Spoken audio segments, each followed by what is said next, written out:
Big బాస్‌లోంచి బయటకొచ్చిన Bharani రీసెంట్‌గా I dream మీడియాకి interview ఇస్తూ బెడ్ టాస్క్‌లో డీమన్ పవన్‌ని కళ్యాణ్ కావాలని చాలా ప్లాన్డ్‌గా టార్గెట్ చేశాడని, తనని ఎన్నడూ లేనిది ఇప్పటి వరకు తనతో పెద్దగా కనెక్షన్ లేని, కన్విన్స్ కానీ, తనతో పెద్దగా సపోర్ట్ తీసుకోవడానికి ఇష్టపడని భరణి దగ్గరికి వచ్చి కళ్యాణ్ డీమన్ పవన్ని బెడ్ టాస్క్ నుంచి మనం పక్కకు పెట్టాలి అని రిక్వెస్ట్ చేశాడు అని, దాని తర్వాత జరిగిన పరిణామాల గురించి ఐ డ్రీమ్కి ఇచ్చిన ఇంటర్వ్యూలో భరణి చెప్పుకొచ్చాడు. తద్వారా కళ్యాణ్ని భరణి ఇండైరెక్ట్గా ఎక్స్పోజ్ చేసే ప్రయత్నం చేశాడు అంటున్నారు Tanuja fans, demon Pavan fans.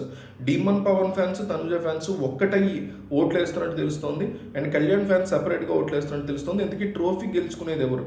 Vote for Kalyan, vote for Tanuja, రెండిట్లో ఒకటి మిస్ అవ్వకుండా కామెంట్ చేయండి.